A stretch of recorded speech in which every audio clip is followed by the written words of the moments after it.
Vamos lá. A primeira questão básica, né, que envolve o assunto. Qual é a diferença entre as adaptações agudas e crônicas do exercício físico? As adaptações agudas são aquelas alterações fisiológicas, metabólicas imediatas que acontecem com o nosso corpo quando a gente começa a fazer uma atividade física.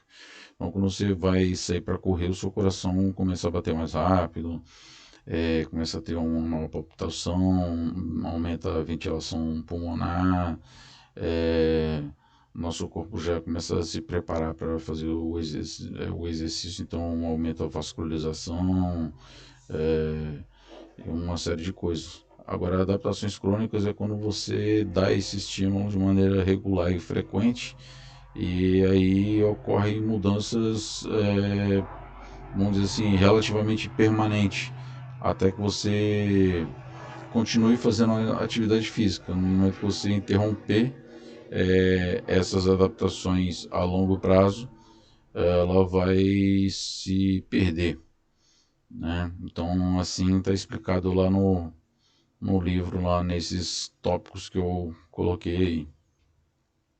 Agora, o que, que significa o destreinamento? O destreinamento é exatamente o que eu falei no final, né? Uma vez que você provocou alterações a longo prazo, em termos fisiológicos, metabólicos, é, uma série de produção de energia, de fornecimento de energia, uma série de fatores que você provocou mudança no seu corpo, essas mudanças vão aos poucos se desfazendo.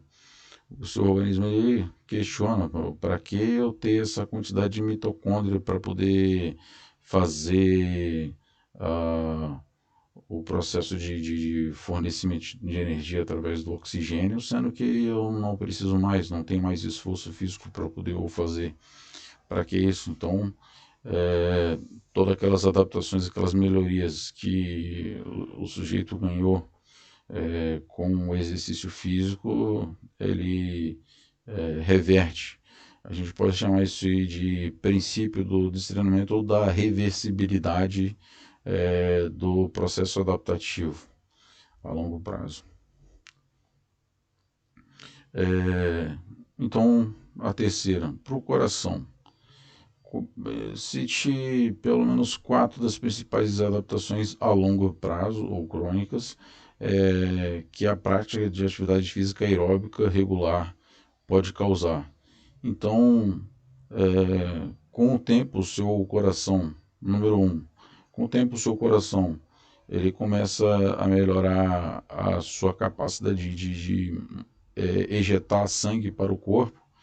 E então, quando você estava em repouso, você tinha uma capacidade de ejeção de sangue do seu coração, ele passa a ter uma capacidade maior, então a frequência cardíaca em repouso fica menor.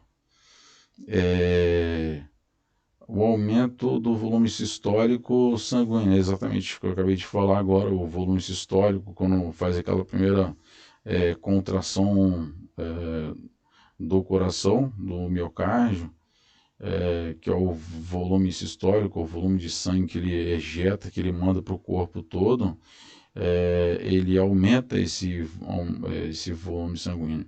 Ele aumenta porque o coração ele se tornou mais forte, mais qualificado para isso.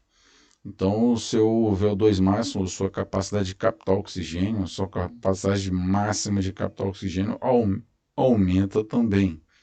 A setinha está num lugar errado aí, mas depois eu posso colocar num PowerPoint no lugar certo. Melhora do desempenho nas atividades físicas e exercícios praticados, né? Então você passa, vamos supor, tá jogando futebol, é, na metade do primeiro tempo você já mostrava assim claramente exausto, cansado e já não aguentava mais. Com o tempo você passa a ter um desempenho melhor e passa a ter uma capacidade de fazer as coisas com mais qualidade e sem a mesma quantidade de esforço físico que você fazia antes. Você passa a ter menos esforço físico, porque você qualificou a sua capacidade aeróbica para poder fazer o exercício. E o débito cardíaco também, da mesma forma que ocorre com o volume sistólico, o débito cardíaco, ou seja, a capacidade de ejetar sangue por minuto para o corpo todo, ele vai aumentar também. Os músculos trabalham com um maior volume de oxigênio, ou seja, o tecido muscular que vai utilizar o oxigênio para produzir energia, aquele que está sendo ativo, né? No caso da corrida, os músculos da perna, da natação, dos braços da perna, aquela musculatura ativa, ela vai melhorar a capacidade dela de utilizar, de captar e utilizar o oxigênio, né? A hipertrofia funcional e não patológica do músculo cardíaco, então ele funciona, ele passa a ficar mais forte, é, ter mais força, ele cresce, e esse crescimento está vinculado com essa melhoria da capacidade de ejetar sangue para o corpo. O aumento do volume sanguíneo e a qualificação na captação, transporte e utilização de oxigênio pelos músculos ativos. É isso mesmo. Então, tanto para captar através do pulmão, transportar através das hemácias, quanto para utilização pelos músculos ativos, vão usar o oxigênio de maneira mais qualificada. E também vai qualificar a troca de calor com um ambiente externo, uma sudorese, né, a manutenção da temperatura constante, uma série de coisas. Então essas são as adaptações crônicas do sujeito com um exercício aeróbico, né, regular. Agora, para o coração, cite pelo menos 5 das principais adaptações agudas do treinamento, ou seja, quando você vai começar a fazer uma atividade física e eu quero saber quais as alterações de imediato que acontecem com o corpo. Então, você vai começar a fazer uma atividade, a sua frequência cardíaca vai aumentar, o seu volume sistólico, o seu volume de ejeção de sangue do seu coração, que vai mandar para o corpo, ele vai aumentar a velocidade de ejeção de sangue por minuto, no caso do débito cardíaco. Os músculos vão trabalhar com maior volume de oxigênio, tem mais oferta de oxigênio, transporte do oxigênio, vasodilatação para os músculos que estão trabalhando, né? Os que não estão trabalhando, a vasoconstricção, que é o contrário. Pergunta número 5. Quais as consequências das adaptações crônicas do exercício aeróbico para a continuidade? Essa resposta está no item 3. Tá? Então vamos pular aqui, porque acabou a gente sendo um pouquinho redundante aqui com a pergunta. Na questão número 6, que consequências possíveis no caso do indivíduo venha realizar uma refeição moderada e logo em seguida sair para fazer um treinamento moderado a vigoroso. Então é o seguinte, o nosso tubo digestivo está com um maior volume de sangue no tubo digestivo para captação dos substratos energéticos para poder levar para os músculos ativos. E quando você faz isso, há uma possível interrupção desse sangue, ele vai para os músculos ativos, que o corpo pensa como se fosse uma necessidade de estresse ao sujeito que envolve a vida dele. Então, em termos de lutar e fugir, ao invés dele ficar fazendo digestão e acontecer alguma coisa grave, então é melhor que esse volume sanguíneo vá para os músculos ativos. E aí, dependendo da proporção, né, e da intensidade que houver entre esses dois fatores, refeição e atividade aeróbica, pode trazer consequências mais graves ou menores se as proporções de atividade física e exercício físico também forem menores, né? Então, talvez não tenha muito efeito, não dê nem para perceber. Quais são as principais adaptações agudas e crônicas com o exercício regular na capacidade pulmonar, né? Então, agudo, a gente pode dizer que o seu pulmão passa a captar mais oxigênio do ar atmosférico e aumentar o consumo de oxigênio de 10 a 20 vezes mais do que um estado de repouso. Ou seja, você está em repouso, começa a fazer atividade física, você vai captar oxigênio de 10 a 20 vezes mais do que em repouso. Agora, os efeitos crônicos, né? A longo prazo. Seu pulmão vai melhorar, vai qualificar a capacidade dele de captar oxigênio do ar atmosférico e, consequentemente, vai qualificar a captação, transporte e, no caso, a utilização do oxigênio pelas células musculares para produzir energia. E número 8. Em relação aos músculos estriados esqueléticos, ou seja, os músculos que não é do tubo digestivo e também do coração. Quais as diferenças das fontes energéticas a serem utilizadas entre indivíduos sedentários e treinados? Então, a questão que eu saber é o seguinte: o sujeito que é treinado e o sujeito que não é treinado. Como é que acontece com a utilização dos substratos energéticos no corpo, para poder a gente saber se, né, o que acontece para poder a gente identificar se é um treinado ou destreinado. No caso dos indivíduos destreinados, eles têm o costume de, o corpo ele utiliza muito rapidamente as reservas de carboidrato muscular, no caso o glicogênio, e com o uso completo do glicogênio muscular, isso está relacionado diretamente com a chegada da fadiga. Então ele chega à fadiga muito rapidamente porque ele usa o carboidrato, que é uma fonte energética muito importante para produzir energia e manter a atividade muscular contínua, né? Já no caso dos indivíduos treinados, ele vai aprendendo a utilizar a gordura como fonte de energia e preservar o glicogênio. E por isso que uma pessoa treinada ele consegue fazer exercício por mais tempo e o destreinado pode pegar um indivíduo que seja gêmeo, univitelíneo, mas que um é treinado e o outro é destreinado. Então, no caso do destreinado, vai utilizar o glicogênio rapidamente. O outro vai demorar mais porque vai dar preferência para usar mais as moléculas de gordura para preservar o glicogênio muscular e demora mais tempo para chegar à fadiga, né? Então, basicamente isso. Quais as diferenças das adaptações crônicas para o treinamento aeróbico e o treinamento regular planejados?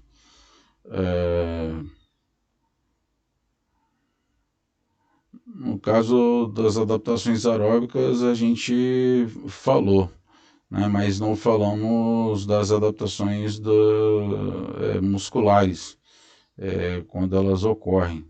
Então, para falar mais especificamente dos músculos ativos que são utilizados para fazer o exercício físico, né?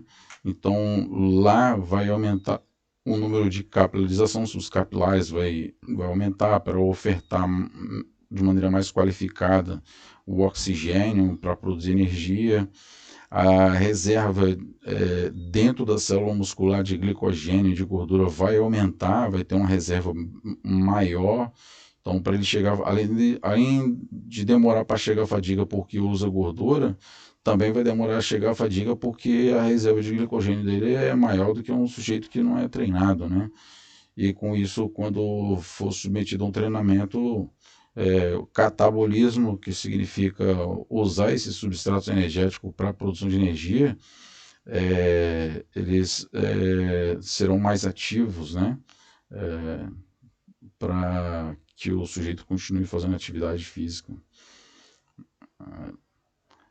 Outra adaptação é que No caso de atividades musculares de alta intensidade e curta duração, por exemplo, corrida, musculação, levantamento de peso, é, atividade de alta intensidade em curto espaço de tempo, então o volume muscular vai aumentar, porque vai se requisitar mais das fibras brancas para fazer atividade. Enquanto que nas atividades musculares de longo prazo, longa duração, vai haver um aumento de mitocôndrias para haver o catabolismo do oxigênio e fornecimento de energia é, através das fibras de contração lenta, das fibras vermelhas, no caso, e vão priorizar mais o uso do, da glicose entrando dentro do ciclo de Krebs e produzindo muito mais energia, o ATP, para a célula muscular continuativa do que na outra, né?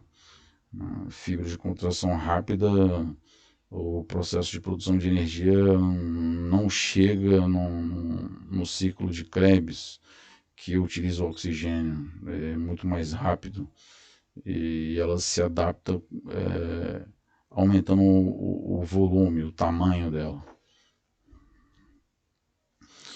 E a influência genética. Então, o autor coloca lá que pode influenciar de 25 a 50% do seu VO2 máximo.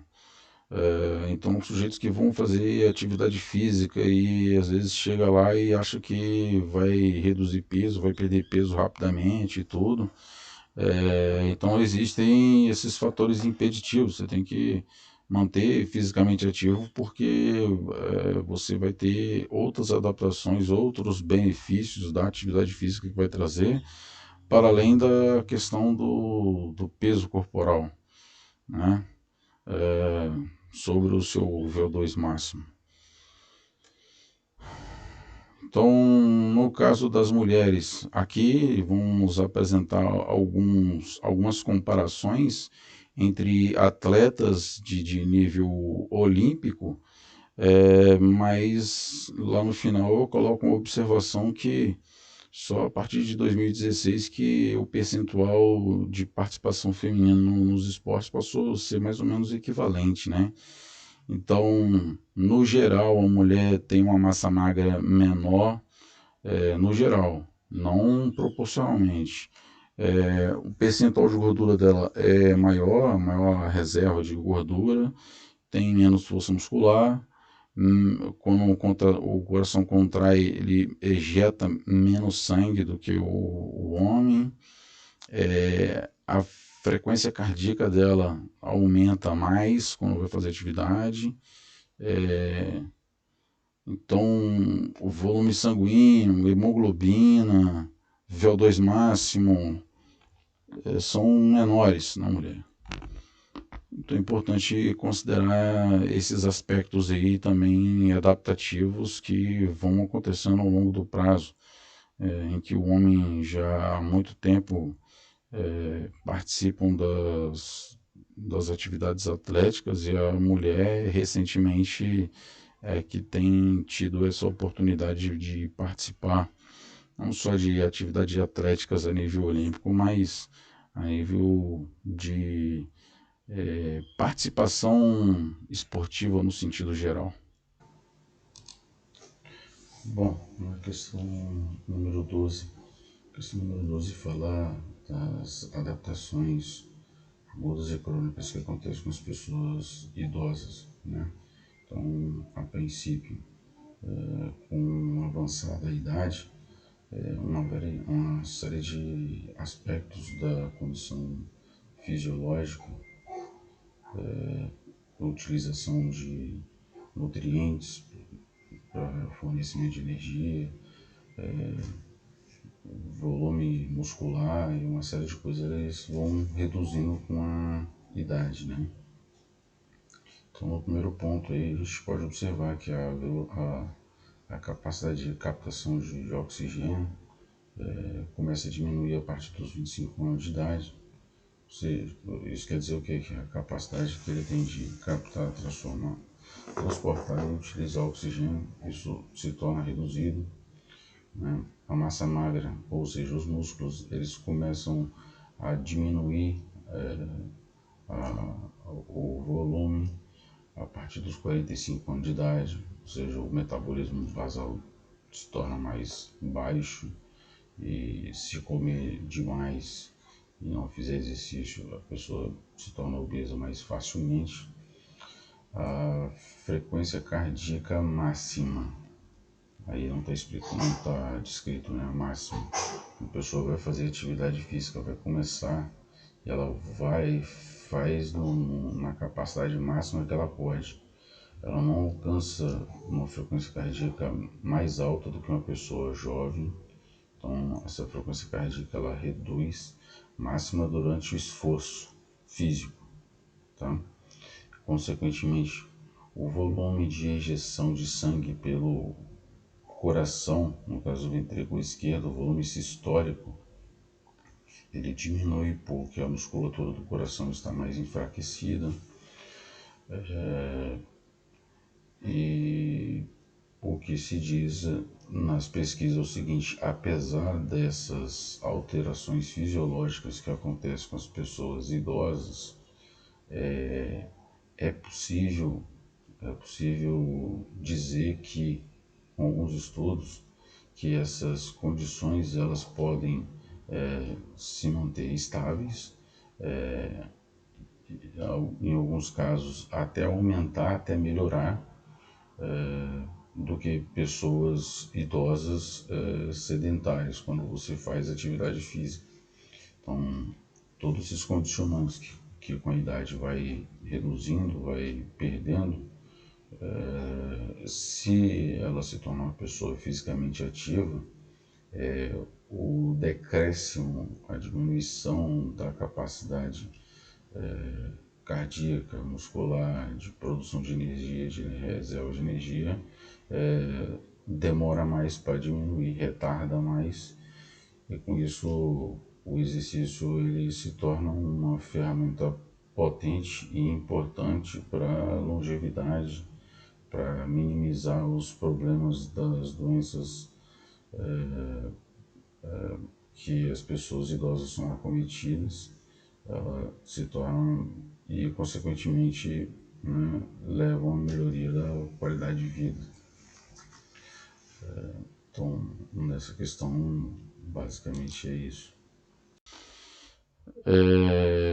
O destreinamento ou o princípio da reversibilidade, quando o sujeito interrompe a atividade física, tem algumas consequências, né? E considerando nesse contexto da Covid, que consequências são essas, né? Então, toda a adaptação que você teve com um treinamento regular, frequente, para melhorar sua capacidade aeróbica, muscular, sua composição física em termos de percentual de gordura, é, relação cintura-quadril, medida da cintura, elas vão diminuindo até chegar ao ponto de zerar praticamente, dependendo do tempo que você ficar sem fazer atividade, né?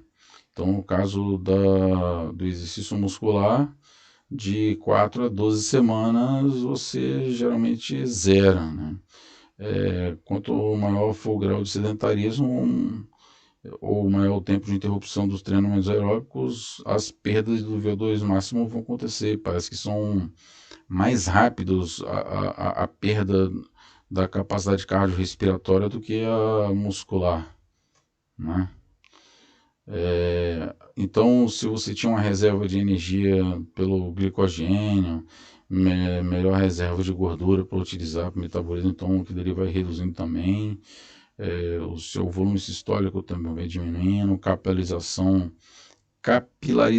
ou seja, vai aumentando aumentava-se os capilares para fornecer oxigênio, então já que não precisa fazer mais atividade, então diminui. Se tinha mais mitocôndria, não precisa mais. Se tinha mais enzimas para trabalhar no processo de produção de energia, então acaba se reduzindo também. Então, tudo isso aí acontece. E o que é possível realizar com exercício físico, aeróbico, de resistência, composição corporal durante o período da quarentena ou pandemia, e evitar o princípio da reversibilidade. Que componentes da aptidão física são mais importantes, né? Então, no caso da Covid, então, como é uma doença respiratória, então há de se dar destaque às atividades que melhoram o sistema cardiorrespiratório, né? Em detrimento dos exercícios musculares. Os exercícios musculares, prioritariamente, vamos dizer assim, a musculação e entre outros, só se tornam prioritários quando a pessoa tem um índice de massa corporal muito alto e ele não consegue fazer de imediato entrar num programa de treinamento aeróbico, né? Então ele tem que fortalecer a musculatura primeiro para depois entrar no programa de treinamento aeróbico, né? E aí todas essas adaptações crônicas que o exercício físico aeróbico produz, ele minimiza, aumenta a sua resistência e a sua capacidade, inclusive para o não desenvolvimento da forma mais grave, mais aguda da doença, né? Já que você tem uma capacidade pulmonar, capacidade cardíaca muito mais qualificada do que uma pessoa comum, né? Consequentemente, vamos dizer que você consegue se prevenir, mesmo que seja contaminado, ter uma resistência melhor. É importante a gente observar também, né, os aspectos do sobrepeso, da obesidade, IMC, medida da relação cintura-quadril, porque esses indicadores é, podem estar relacionados com o desenvolvimento da forma mais grave da doença, né? As pessoas sedentárias e obesas. A mídia fala muito da questão da obesidade, né? Pouco sobre o sedentarismo. Às vezes o sujeito não é obeso, mas é muito sedentário, então a capacidade cardíaca e pulmonar dele é muito fraca, então pode ser que ele desenvolva a forma mais grave. Mas a gente está falando em termos mais hipotéticos aqui e fazendo inferências em relação a estudos já consolidados na área sobre essas adaptações a longo prazo que acontecem com o corpo humano e o que a Covid, né, causa no sujeito e os acometimentos que ela traz à pessoa. Então é muito importante que as pessoas no término do dia se pergunte: eu me exercitei hoje o suficiente e o necessário para ter uma saúde física? Então isso é importante, é o que eu faço também e daqui a pouco também vou fazer outras atividades, vou fazer o que eu posso. Não dá para frequentar a academia do condomínio, não dá para frequentar a academia não sei aonde, mas dá para fazer uma corridinha em volta do quarteirão. Dá para pegar uma raquete e jogar a bolinha na parede lá e fazer tipo um squash e se fazer uma atividade, fazer um abdominal. Ou seja, não, sempre a gente pensando em melhorar o nosso estado de saúde física, né, é preciso ter determinação e regularidade. Então, esses são os fatores, os aspectos mais importantes que eu quis passar para vocês com esse texto que vocês leram, né? E espero que ele permaneçam com vocês e vocês passem a utilizar para o dia a dia de vocês para cuidar da própria saúde.